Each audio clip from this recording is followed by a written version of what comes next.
más preámbulos, amigos y amigas, creo que es importante dar la bienvenida en este momento a nuestro amigo Alessandro Di Battista. Sí, vamos a darle la bienvenida con un aplauso fraterno.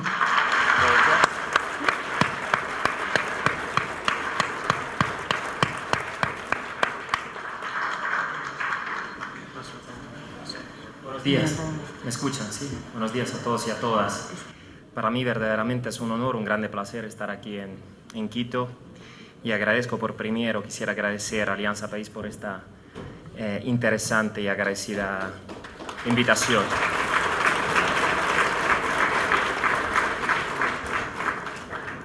Bueno, yo ya había estado aquí en Quito hace algunos años cuando llegué después de meses de viaje por América Latina. Viajaba a dedo, tenía una mochila llena de libros y tenía muy poca plata. Sin embargo, fueron mis limitados recursos económicos a volver a este viaje inolvidable.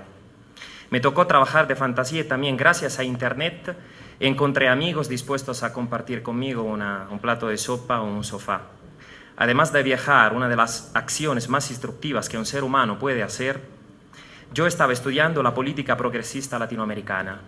Me interesaba la manera con la cual ustedes habían enfrentado a la troika norteamericana, representada por el Fondo Monetario Internacional, el Banco Mundial, y obviamente a las grandes transnacionales dispuestas a intervenir en las políticas de los países latinoamericanos para que los derechos sean concedidos antes a las mercancías y solo después, tal vez, a lo mejor, a los seres humanos y a la naturaleza.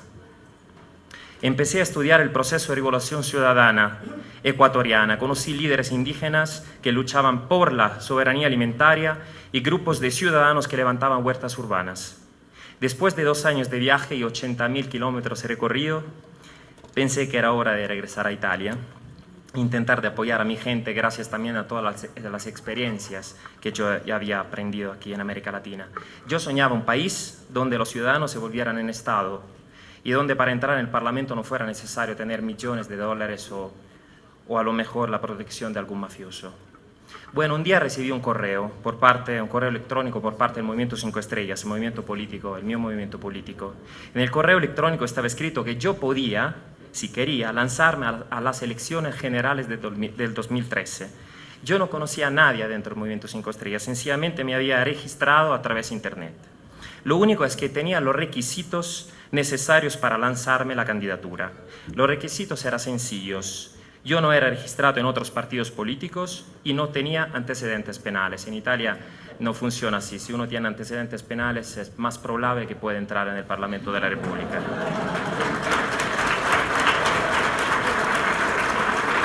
Requisitos suficientes. Entonces decidí de intentar. Me preguntaba por qué los delincuentes pueden legislar y yo no.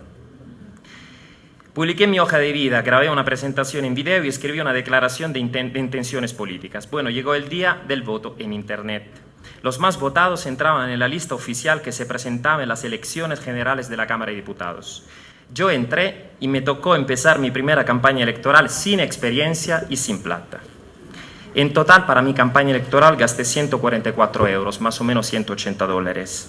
Utilicé las redes sociales para compartir y comunicar ideas y propuestas políticas. Y un cómico que se llama Beppe Grillo, un cómico que había fundado el Movimiento 5 Estrellas, rellenaba las plazas de Italia hablando de medio ambiente, de justicia social y del sueldo de ciudadanía, que es una propuesta del Movimiento 5 Estrellas. Increíblemente, llevamos casi 9 millones de votos, el 25%, y yo me volví en un diputado de la República Italiana y hoy, después de 4 años, desde que visité Ecuador como mochilero y recibí una invitación por parte de Alianza y por parte del gobierno de Ecuador aquí en Quito. Y pienso que, como dicen ustedes, chuta, la vida es bastante rara. No creo que Internet sea el bien absoluto, hay un montón de basura en la red y obviamente poderes ocultos empiezan a controlar la red. Pero tengo que decir que Internet ha permitido que cada uno de nosotros pueda proporcionar informaciones y sobre todo ha liberado la política del chantaje del dinero. Repito, gasté $180 para mi campaña. ¿Qué significa eso?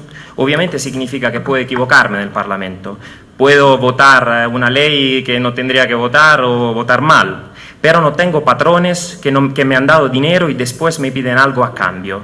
Esta es una revolución mundial. Giovanni Falcone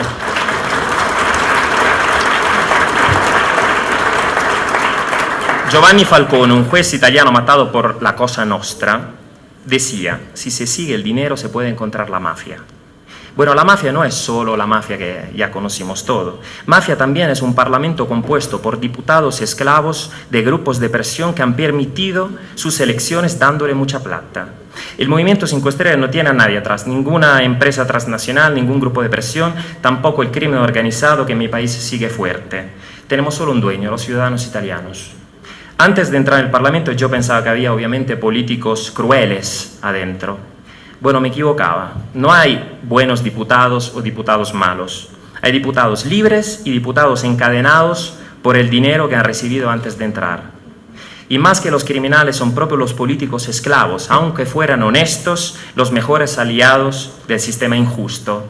Martin Luther King decía: no tengo miedo de la maldad de los malos, sino del silencio de los honestos. Los grupos de poder, los grandes industriales y a veces el crimen organizado compran con el dinero el silencio de los políticos y amarran sus manos. Los políticos aceptan este compromiso vergonzoso, tal vez justificándose, diciendo que sin apoyo financiero será imposible entrar en las instituciones y de plano hacer buenas leyes. Falsos e hipócritas. Como si aquí si te untas un dedo, te untas toda la mano. Y bueno, yo esto trato de no olvidarlo nunca. Desafortunadamente, también muchos editores televisivos y muchos periodistas, o sería mejor llamarlos sicarios de la correcta información, han sido comprados por poderes ocultos. Se han convertido en la principal arma de las oligarquías sin escrúpulos. Hay criminales que para asesinar a alguien buscan un sicario. En América Latina, lamentablemente, se contratan asesinos con poca plata. En Guatemala hay gente dispuesta a matar por $5. Pero hay también criminales que para lograr un objetivo parecido, destruir un proceso político justo o dejar creer que las víctimas en realidad sean los culpables, invierten en los medios. Si no estáis prevenidos ante los medios de comunicación, os harán amar al opresor y odiar al oprimido, dijo Malcolm X. Hoy en día puede pasar que en lugar de comprar Kalashnikov, compran periodistas. Y los Kalashnikov lo utilizan para matar a aquellos maravillosos periodistas que no se dejan comprar. Dictaduras tradicionales bien conocidas en América Latina y en mi país también han sido reemplazadas por dictaduras mediáticas, donde los medios de comunicación son capaces de repetir las mentiras tantas veces que se vuelven en verdad. En el siglo XXI, para dar golpes de Estado, se utilizan menos tanques y más falsos reportajes y montajes de imágenes y palabras. Los golpes de Estado tradicionales han sido trágicos y visibles. Los golpes mediáticos van a ser igualmente trágicos, pero menos visibles y por lo tanto muy peligrosos. Bueno, también en contra de esos riesgos, Internet puede representar una respuesta, un recurso. La red mata a los intermediarios y, como todos saben, intermediar es una forma de ejercicio del poder. El Movimiento 5 Estrellas nació para derrotar a los intermediarios todos. Si se piensa bien, hasta la partitocracia, como la conocemos hoy, obviamente yo hablo más de la partitocracia de mi país, es una forma de intermediación entre instituciones y ciudadanos que para mí va a desaparecer. Un día veremos a las democracias representativas como hoy miramos a la monarquía absoluta, como algo de muy obsoleto. Lo contrario de la palabra mediación es la palabra soberanía. El Movimiento 5 Estrellas nace para construir la soberanía alimentaria. Por eso nuestras leyes empujan a comer lo que se produce y producir lo que se come. Soberanía energética, porque el futuro va a ser la autoproducción y el autoconsumo. La soberanía monetaria y la soberanía de la información. La red tiene el poder de contrarrestar esta dictadura mediática que nos rodea, aunque se no nos damos cuenta. Internet, el intercambio de información, el ciudadano que se hace dueño de su propia información son unas grandes respuestas al latifundio informativo que todavía existe. Y sigue fuerte porque el poder de los medios de comunicación se ha vuelto más sofisticado. Además de mentir, utilizan otra arma peligrosa, las estafas semánticas. Cambian el nombre a un fenómeno para que cambie la impresión general del fenómeno mismo. Así que, por magia, a las guerras de invasión le dicen misiones de paz para llevar democracia. A los presidentes elegidos democráticamente, como el presidente Rafael Correa, le dicen líder populista. A la dictadura del libre mercado, que el libre no es nunca, le dicen democracia. Y a las medidas de carnicería social, que en mi país están destruyendo la salud pública, la escuela pública y el transporte público, le dicen ajuste estructural o reformas necesarias. Quien controla las palabras controla el mundo. Bueno, repito, hay un montón de basura en Internet, pero por lo menos cada uno de nosotros puede controlar más las palabras. Hoy mismo voy a subir este discurso, el haré y miles de ciudadanos italianos pueden verlo y pueden tomar su opinión, hacerse una opinión, de forma totalmente gratuita. Antes estaba hablando de soberanía. El Movimiento 5 Estrellas también está luchando para volver a tener la soberanía monetaria. Una de las mentiras más grandes que circulan en Europa es que el euro es una moneda, solo una moneda y nada más. Es falso. El euro no es una moneda, es una forma de gobierno. Fue el medio elegido para eliminar cualquier autonomía política de los países que forman parte de la Unión Monetaria. Los grandes bancos, que son el verdadero gobierno europeo y son capaces de colocar títeres en los distintos países de la Unión Europea, se han dado cuenta que la única manera de llevar a cabo la privatización y la destrucción del Estado social era la moneda única. Los tecnócratas sin rostros han construido una jaula, el euro. Los medios de comunicación nos han convencido que no se trataba de una jaula, sino de una oportunidad fantástica. Los gobiernos han obedecido a los bancos y las cosas empezaron a ir mal. Pero los propios bancos, siempre con la ayuda de los medios de comunicación, han dicho que salir del euro sería la muerte, que los países que van a salir van a perder competitividad industrial, van a perder trabajos sueltos, pero toditas estas cosas ya están ocurriendo quedándonos en el euro. La Constitución ecuatoriana nos enseña que la libertad de la información es un derecho humano, como comer, tener un techo, tener ropa, respirar aire o tomar agua. Bueno, para mí también poder imprimir dinero a través de un banco público es un derecho humano. Es un derecho de los gobiernos nacionales poder adoptar políticas fiscales y monetarias autónomas sin deber pedir el permiso de un banco como el Banco Central Europeo, que está controlado por los bancos privados. Repito, el Banco Central Europeo en Europa está controlado por bancos privados. ¿Dónde está entonces la democracia? ¿Se acuerdan de lo que ha ocurrido en Grecia? La gente con el referéndum dijo ya basta austeridad. Resultado, aún más austeridad. La muerte de la democracia. Grecia ha sufrido una invasión del siglo XXI, una invasión hecha por parámetros económicos que hay que observar y medidas impuestas por el Fondo Monetario Internacional como la deuda eterna. La evolución del capitalismo se llama creditocracia. En esencia, el capital se convirtió en un medio a través de préstamos para crear una deuda y ganar intereses eternos. La deuda eterna es la mejor inversión posible para el grande capital. Me gustaría recordar las palabras que el presidente Correa ha dirigido a representantes del Fondo Monetario Internacional cuando fue expulsado del país. Son palabras que para nosotros del Movimiento 5 Estrellas son ejemplares. Tenemos la obligación de emergencia nacional y ponemos las obligaciones nacionales antes de las obligaciones internacionales. En el momento adecuado vamos a respetarla, sí podemos, pero nuestra prioridad es muy clara. Antes la vida, y después la deuda. La burocracia internacional corrupta e incompetente debe respetar a nuestro país. Bueno, yo no estoy aquí para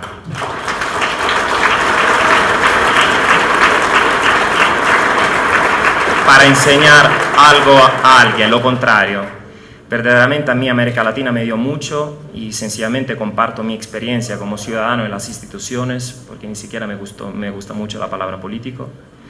Y sencillamente le voy a decir que como Movimiento 5 Estrellas hemos aprendido mucho desde el proceso democrático del ALBA bolivariana, como manera, digamos, de juntarse, de unirse, e enfrentar juntos un enemigo muy duro y muy fuerte. La misma cosa que tenemos que hacer nosotros también en Europa, sobre todo en el sur de Europa, porque nosotros también estamos enfrentando una troika bastante dura, compuesta, repito, por el Fondo Monetario Internacional, el Banco Central Europeo y la Comisión Europea, que es el gobierno de la Unión Europea, no elegido por nadie, porque nadie lo ha elegido. Es la misma batalla, ¿verdad? Y para hacerlo también nosotros, obviamente tomando la experiencia de América Latina, Y no repitiéndola al 100%, porque una cosa es el Suramérica, otra Europa, pero podemos aprovechar de sus logros que yo veo todos los días, y viajando y volviendo aquí en Ecuador, yo he visto un país muy, muy mejorado, y eso no se tiene que reconocer. Y es mi experiencia, yo no tengo, y nadie me ha dicho de decirlo, es lo que pienso. Nosotros tenemos en Europa que aprender de la experiencia del ALBA y también tratar de construir una unión de los países del Mediterráneo. Porque lo que nos enseña la experiencia en Grecia es que si un país lo dejan solo, lo van a matar. Y ya destruye, repito, la democracia a través del poder mediático que no nos quiere convencer que el euro sea la respuesta a todos los malos. Y no es así. Nosotros también en Europa, repito, tenemos que ser una cosa sola en el Mediterráneo, porque también tenemos muchas características comunes, y poder levantar una lucha que ustedes han levantado, y tienen que estar orgullosos de esta lucha.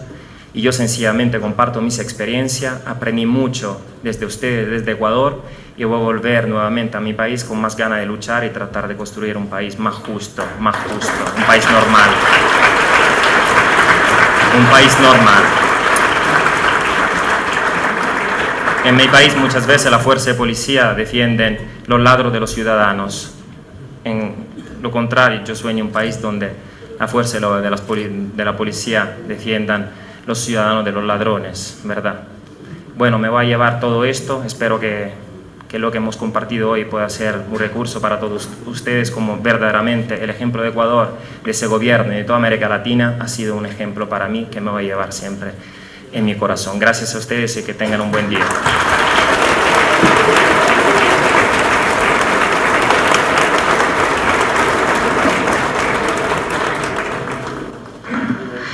Gracias a ti, Alessandro. Tu experiencia reconoce la importancia que tiene el Internet cuando es bien utilizado y a partir del cual se puede construir democracia, se puede fortalecer las democracias, se puede hacer también una práctica política nueva, directa, transparente con la gente. Te felicitamos, Alessandro. Bueno, y por comentarles, amigos y amigas, que la mesa está siendo transmitida en vivo y en directo a través de las redes, no faltaba más. Tenemos Ecuador en vivo, ¿verdad? Inmediato, Ecuador inmediato, pero además la Televisión Pública Argentina, tenemos el AB Ecuador, todos ellos nos están transmitiendo. Y a partir del Internet estamos haciendo escuchar nuestra voz al mundo. Bueno, y a continuación vamos a pedirle a Tristán Bauer que nos comente su experiencia en el mundo de la información y el Internet.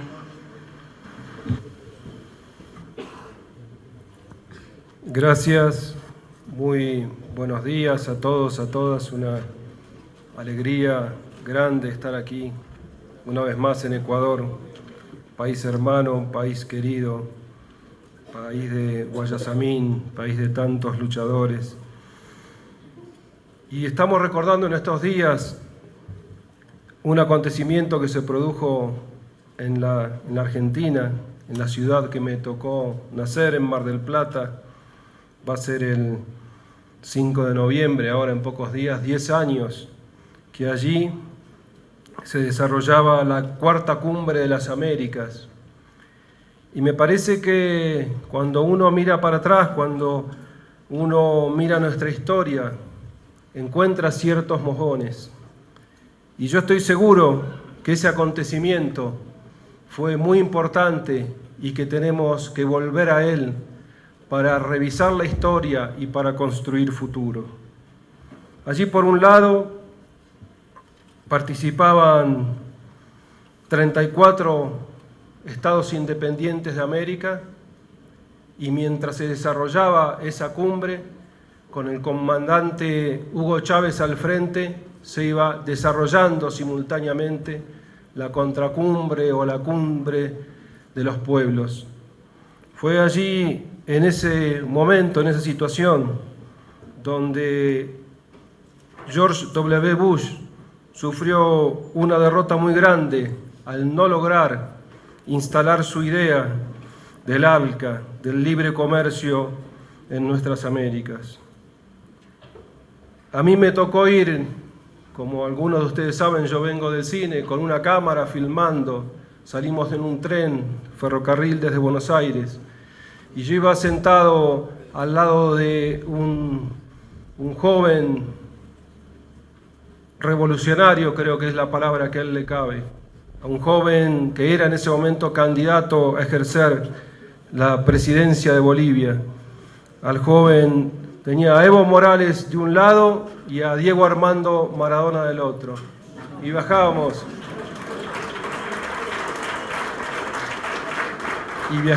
en ese tren. Y llegamos hasta el estadio de fútbol de Mar del Plata, y allí con su vigor, con su entusiasmo, con esa pasión única, el comandante Hugo Chávez decía: venimos aquí a enterrar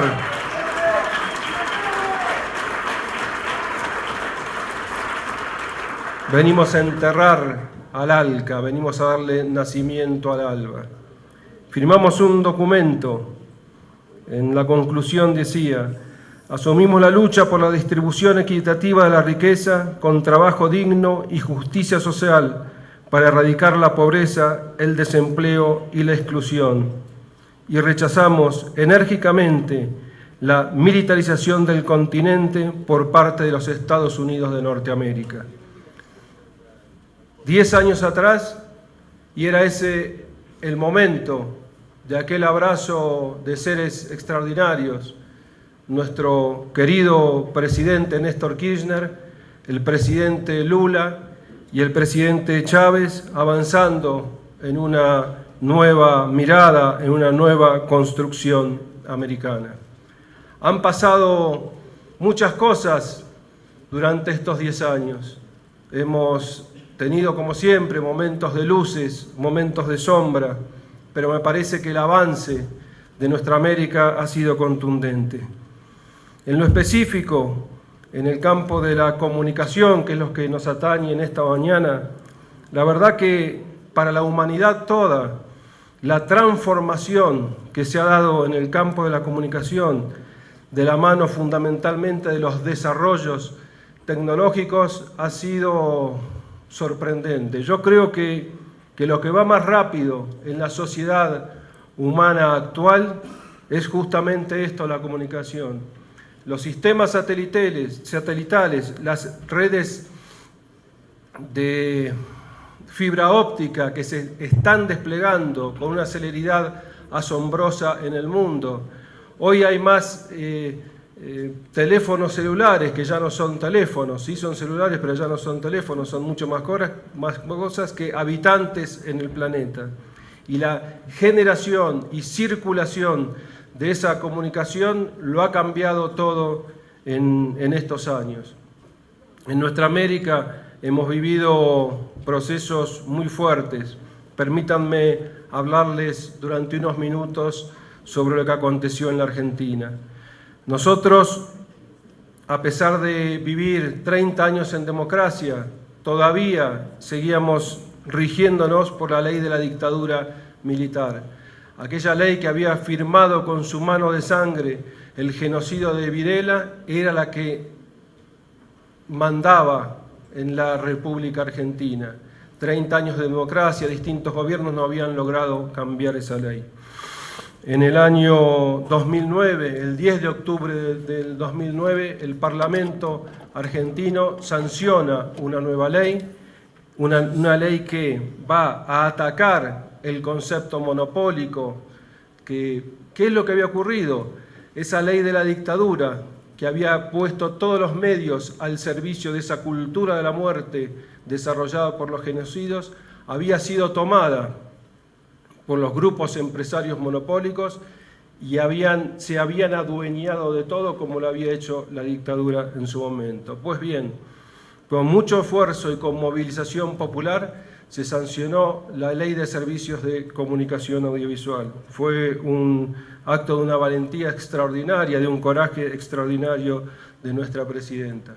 Y a partir de ahí comenzamos en la construcción de un nuevo sistema de medios.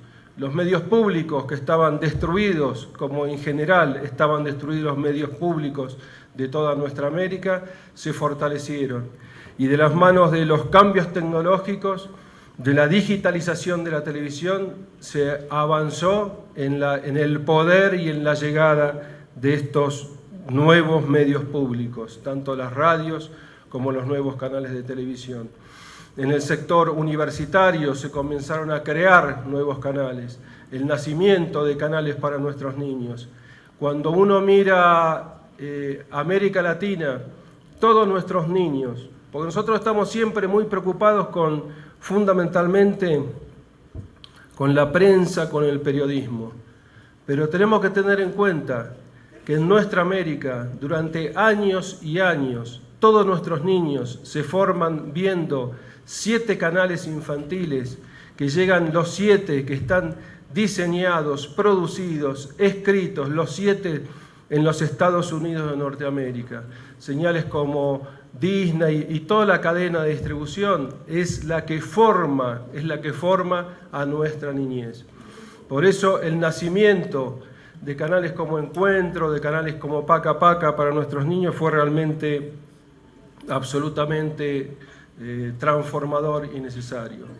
Uno tiene que también desarrollar tecnología, tenemos que adueñarnos de la tecnología, esto es vital. Logramos construir en la Argentina un sistema que hoy llega al 82% de televisión mediante la implementación del sistema de televisión digital terrestre. Hemos desplegado ya 80 antenas en el territorio argentino y de ahí distribuimos 12 canales libres y gratuitos para todo nuestro pueblo. El fútbol.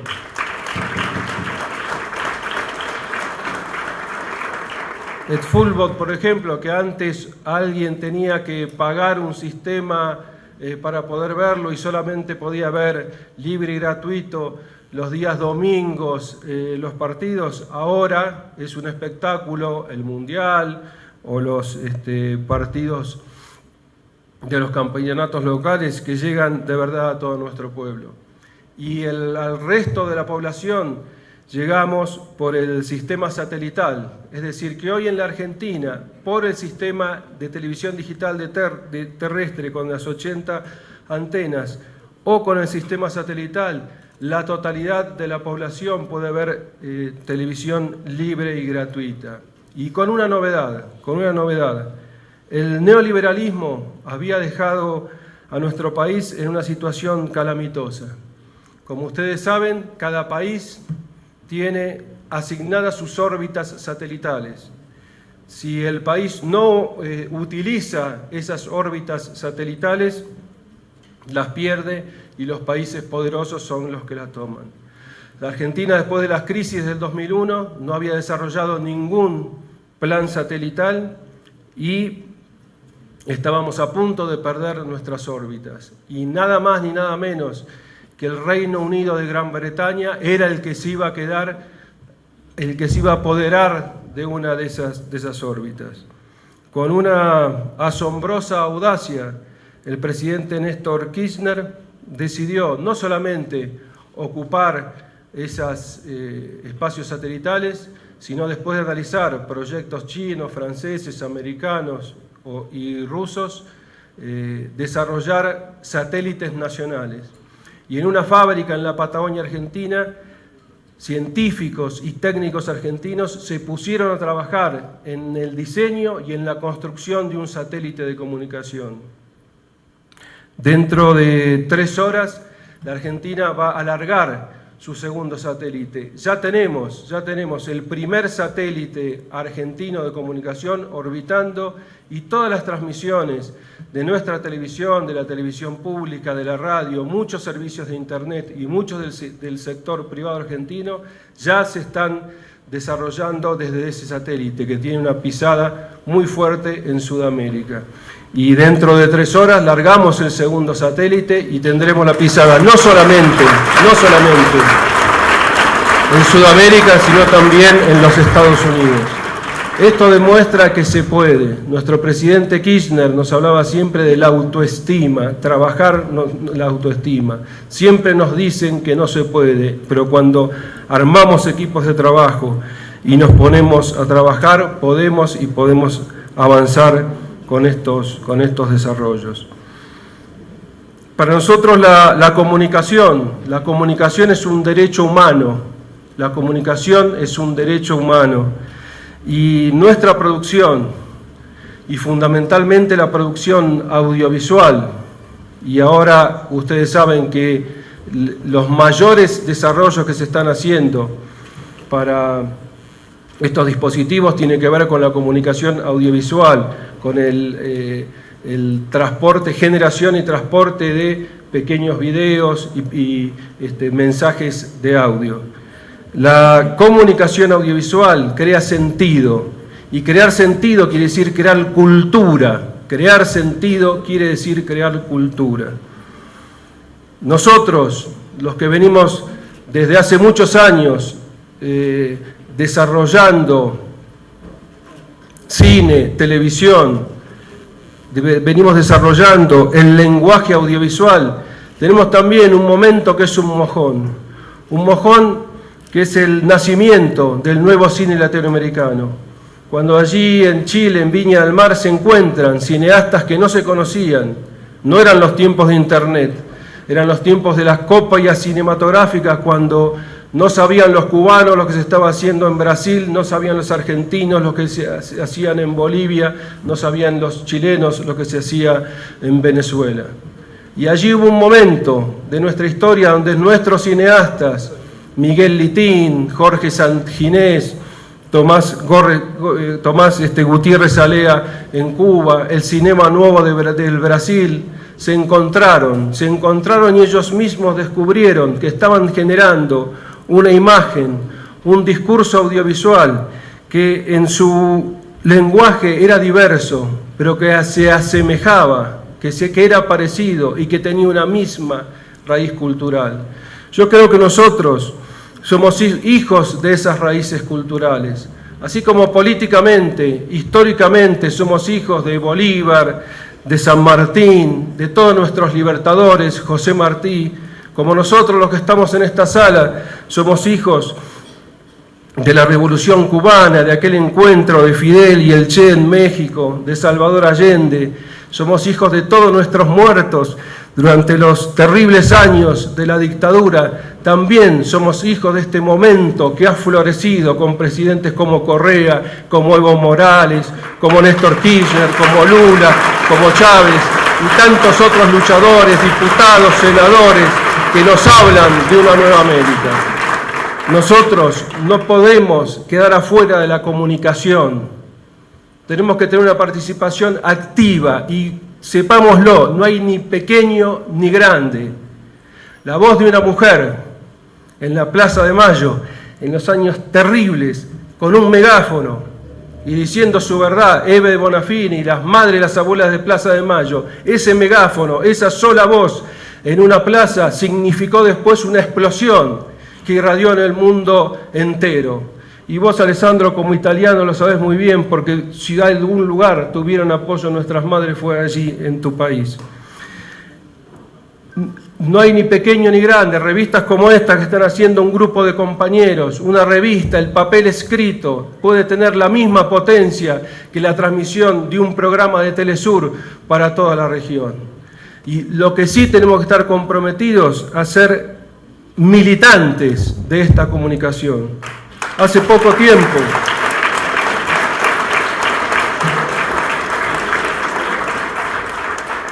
hace pocos días, para tener conciencia todos la potencia de una imagen, apareció en las pantallas de televisión, en los celulares, la imagen del niño muerto en las playas de Turquía. El Papa Francisco hablando mucho de esa situación. Y de repente se instala un tema y se empieza a analizar y abordar ese tema. Pero sigue siendo la imagen y la potencia de una imagen y la circulación de esa imagen el disparador para comenzar a hacer estas reflexiones humanas.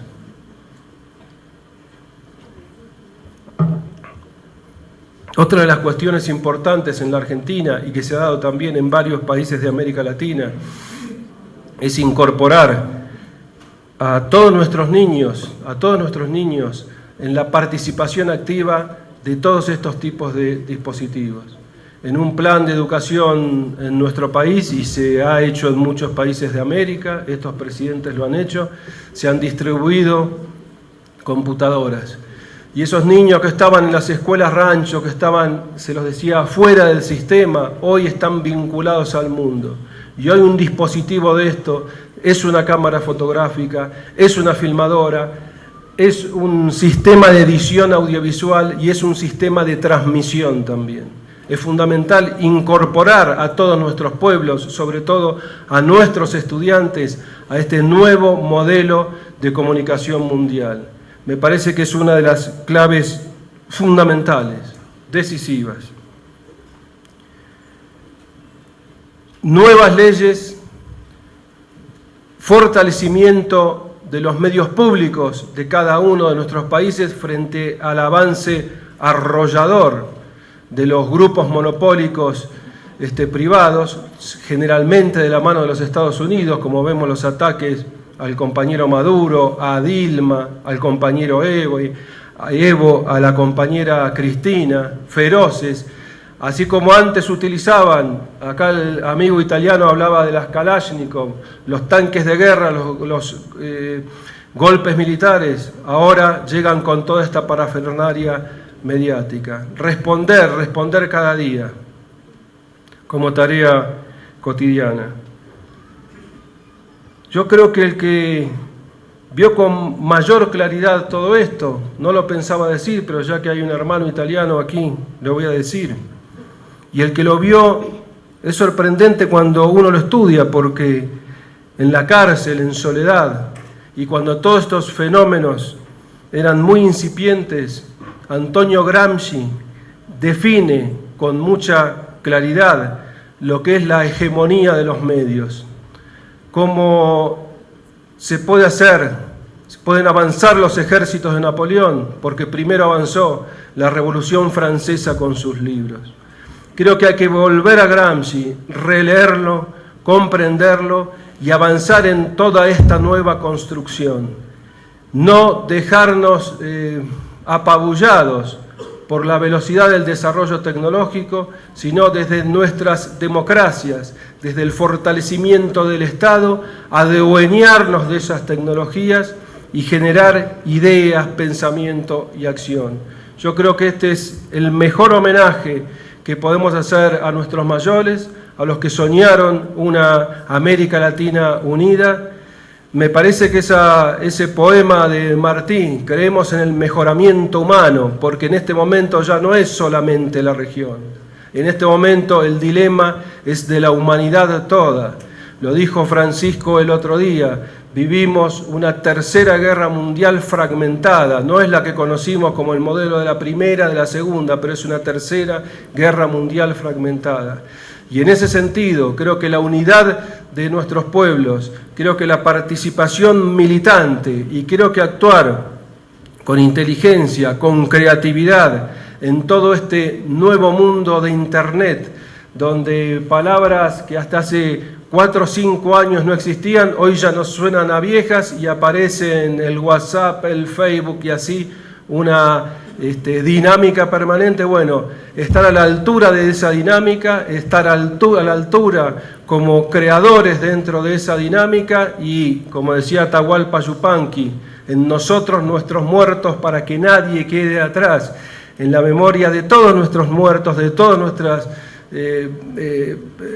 desaparecidos, derrotados en batallas, en la memoria de todos ellos, avanzar en la construcción de un futuro más hermoso. Muchísimas gracias a todos.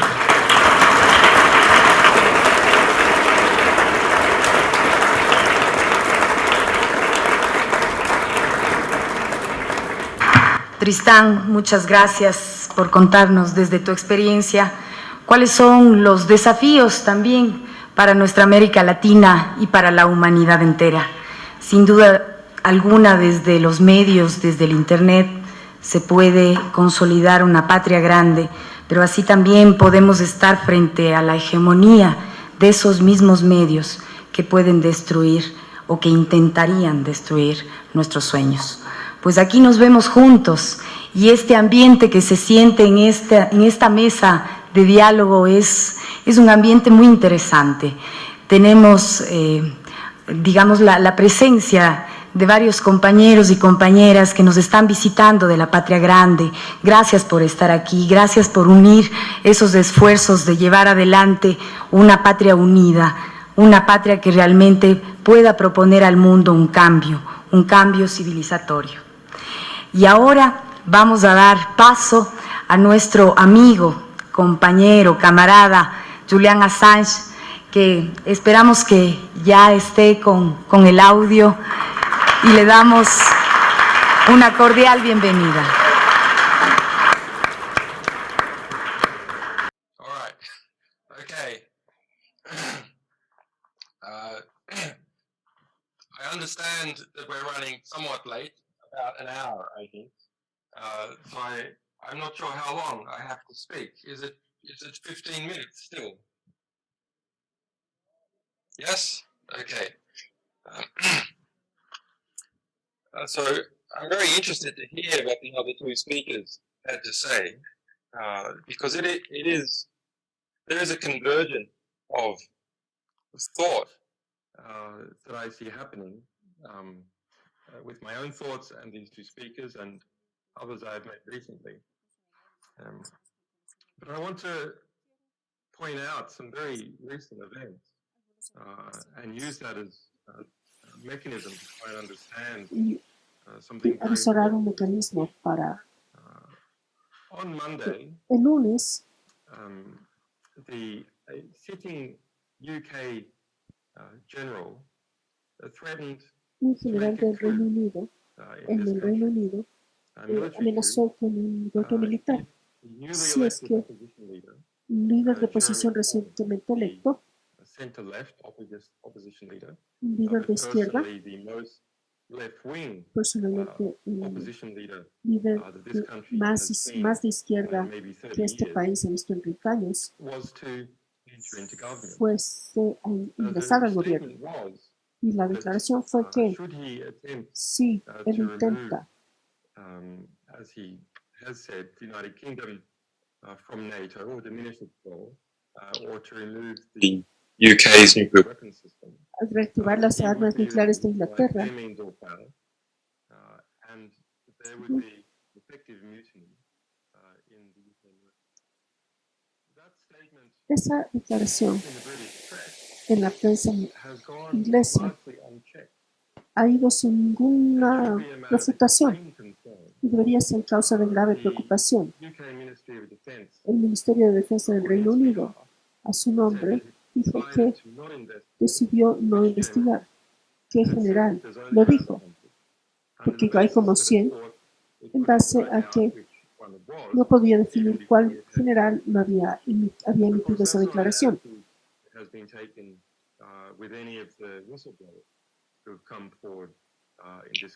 Esto no es algo que ha pasado antes en este país.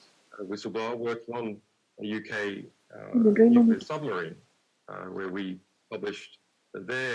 se publicó, tenemos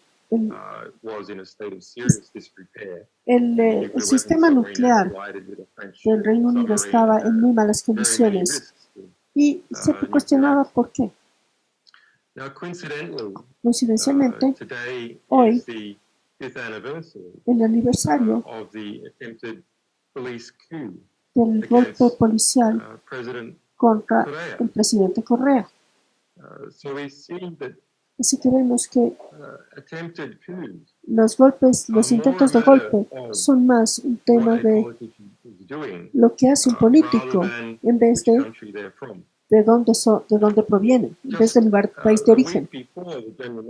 Hace una semana antes de que saliera la declaración de este general, yo dije que mi análisis de la estructura en el Reino Unido era tal que yo aconsejaba a Jeremy Corbyn, que es el líder de oposición recientemente electo, yo le aconsejaba tener cuidado con lo que decía, con la OTAN y el sistema de armamentista.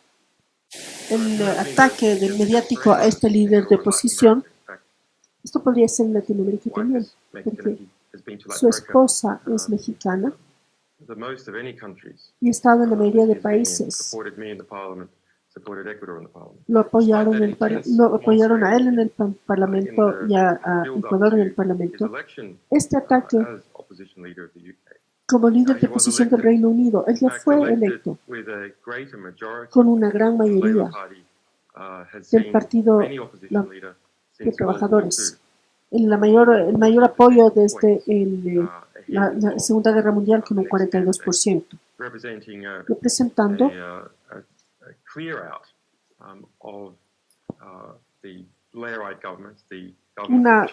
un alejamiento del gobierno de Blair en el Reino Unido y una mayor participación en el Partido Laborista en los últimos 4 meses. Más de 65,000 miembros se han unido al Partido Laborista en las últimas 2 semanas. Eso es un cambio significativo. Similarmente, en el Reino Unido, en Escocia y en el Partido Independentista Nacional ha sido dominante, con 56 de 59 espacios en la elección. Cataluña, ambos de centro izquierda y medio centro, están promoviendo una posición independentista con la mayoría en las elecciones regionales y se están tendiendo hacia la independencia.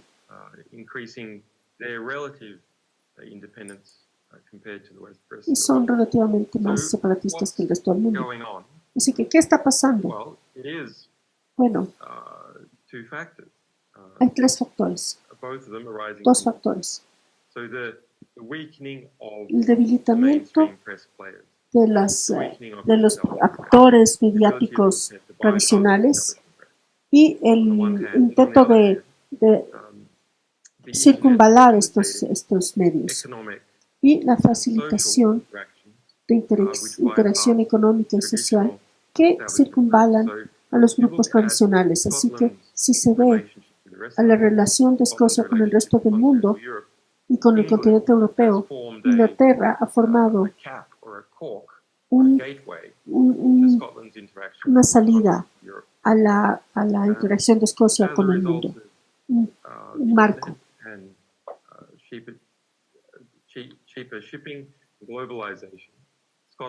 Escocia, así, a través de movilización, ha tratado de comunicarse directamente con el resto del mundo y no a través de el Commonwealth británico, no a través de Londres. Similarmente, en Ecuador se ha podido contactar con otros estados como Corea del Sur, como China directamente y no a través del Brasil o los Estados Unidos como portales. En términos de estructura de comunicación, 98% de las telecomunicaciones de Latinoamérica con el resto del mundo pasan por Estados Unidos, donde es interceptada. Así que nos quedamos con un momento vibrante de países que se están enlazando unos con otros, culturas que se están enlazando unas con otras. A la vez que las agencias de seguridad estadounidenses tienen más control, ejercen más control con la comunicación individual. Y esto realmente es un choque de 2 fuerzas titánicas. ¿Y dónde viene ese choque? ¿De dónde? Previamente he dicho que la Internet es la mayor amenaza a la civilización humana. Y todavía lo creo, todavía eso es correcto, porque la Internet se ha filtrado en toda sociedad y sus construcciones básicas. Con las agencias de seguridad de Estados Unidos y los otros países de la Iglesia. Ahora, Toda la comunicación fuera del Reino Unido y casi toda comunicación que pasa por los Estados Unidos, las embajadas y los sistemas computarizados de los bancos, a las presidencias, todo. Pero su capacidad de interceptar y controlar es solamente conmensurable a la capacidad de entender. Y cuando la gente está interactuando a una velocidad más y más rápida, aún si lo interceptan, aún si interceptan ese material, ¿cómo cómo promueves la capacidad de entender y desplegar limitaciones y controles? Y hasta ahora, la capacidad de implementar limitaciones y controles no es tan sofisticada, pero está creciendo en su sofisticación. Y conforme la Internet y su comunicación se vuelve una meta fija en su forma de hacer las cosas, la capacidad del occidente anglosajón de entender y desarrollar sistemas para controlarla se vuelve más sofisticada. Por ejemplo, en el gobierno del Reino Unido públicamente se han anunciado soldados que estarán en el ciberespacio, básicamente declaradamente monitoreando información cibernética. En la agencia de seguridad aquí tienen un programa de inteligencia muy sofisticado para identificar compañías de individuos que están directamente involucrados con la Argentina en comunicación pública que está siendo revisada y está registrando todo, incluyendo documentación, de una forma u otra. Y lamentablemente parece que esto combate la operación propagandística en el Internet. Quiero pensar en qué hay que hacer y tratar de entender el gran panorama. Hay una intención de controlar el destino futuro del mundo a distintos niveles. Uno es, tal vez lo más obvio, a nivel estatal. Esto debe haber una respuesta a nivel estatal. Lo otro es a nivel institucional y otro a nivel cultural e ideológico. A nivel estatal, los Estados Unidos están involucrados en una nueva estrategia para crear un gran engranaje. Esta es una estrategia tan significativa como la creación de la Unión Europea y más global en escala. Y es para tomar 52 países en todo el mundo, 1.6 millones de personas, más de 2/3 del PIB mundial, y juntarlo en una nueva alianza económica y legal dominada por instituciones de los Estados Unidos. Y que esto tiene tres partes. Ahora se está negociando una de ellas, el acuerdo transpacífico, que va a juntar estos elementos. Dentro de unos días se firmará. Estas partes son el TPP, la Asociación Transpacífico, Perú es parte de eso, Chile,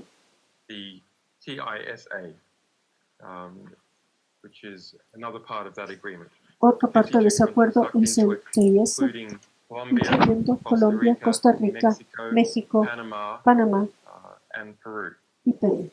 El IPIP, la integración económica y legal de la Unión Europea, y todos los 27 Estados miembros y los Estados Unidos. Un gran porcentaje del PIB mundial entre ellos. That grand strategic project Ese gran ente estratégico está, está planificado por Hillary Clinton en que sea una OTAN económica. Como lo dijimos antes, este año, como lo dijo el secretario de Defensa de los Estados Unidos, esto será más importante en el rebote de Estados Unidos hacia Asia, en el balance, que otro portaaviones. Solo hay un portaaviones. Y este tipo de declaraciones obviamente son una amenaza seria en juntar los aliados en un nuevo bloque y dejar fuera a muchos estados latinoamericanos, pero a la vez traer muchos otros estados latinoamericanos y dominar las instituciones internacionales y las cortes y tomar todas las decisiones en relación a conflictos con el nombramiento de personajes estadounidenses. Y a menos que Latinoamérica tome esta amenaza seriamente y cree, como está haciendo la China, su propio bloque regional de estados integrados, los estados latinoamericanos van a ser identificados y empujados uno por uno y fulminados por esta agrupación europea. Por eso el Mercosur, UNASUR, ALBA, tiene que acelerar su integración económica y militar. A nivel institucional, por supuesto, estamos viendo la ICC, las Naciones Unidas, y no vamos a entrar en detalle con esas, pero estas apoyan la integración estatal. A nivel cultural e ideológico, es necesario entender lo que ha logrado los Estados Unidos en sus victorias culturales e ideológicas, que ahora, aún en países como la India, han posicionado en el Valle Silicón y su ideología relacionada con lo mismo como el portador de la civilización y desarrollo humano.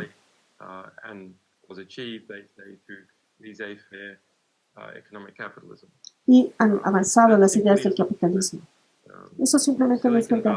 El Valle Silicón se logró como resultado de una intervención militar y de inteligencia y fondos como resultantes de la Guerra Fría.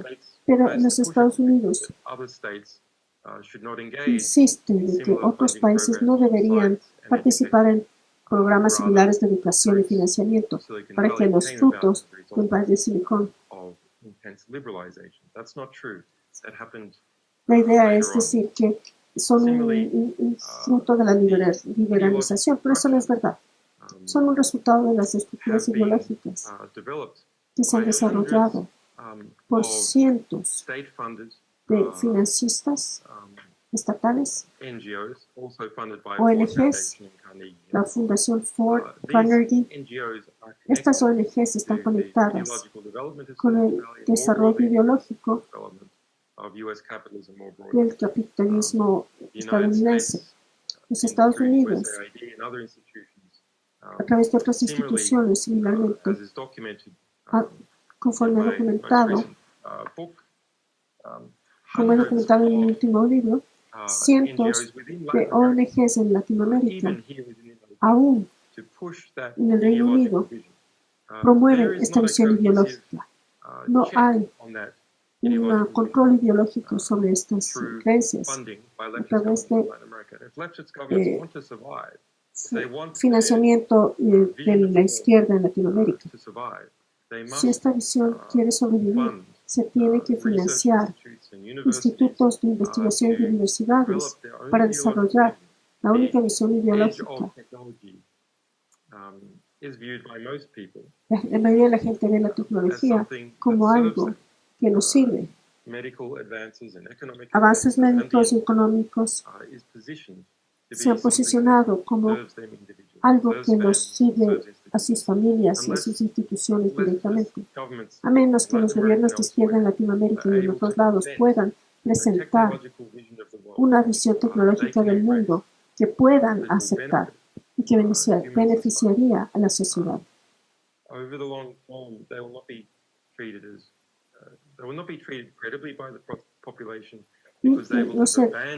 Estos no han sido tomados seriamente por la población porque se han alejado del desarrollo tecnológico que está siendo promovido por el Valle de Silicon.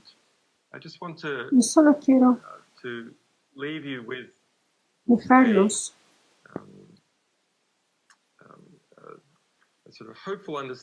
con un entendimiento de lo que he desarrollado sobre la superestructura del gobierno, de la cual es parte el gobierno de los Estados Unidos. El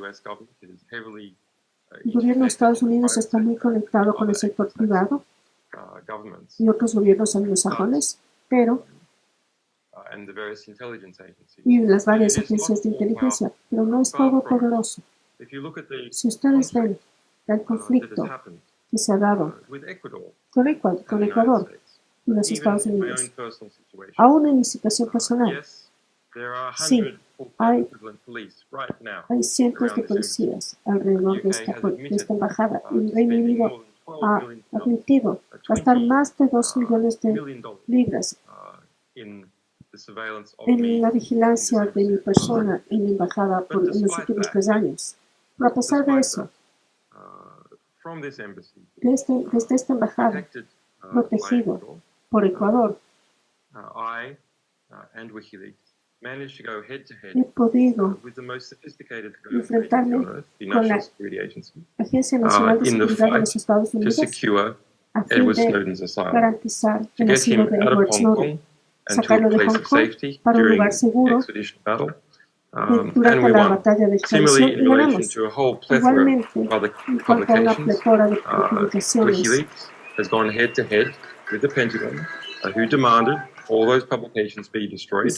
se exigió que ciertas publicaciones se destruyeran y ganamos de manera concluyente. Ni una sola publicación puede destruirse.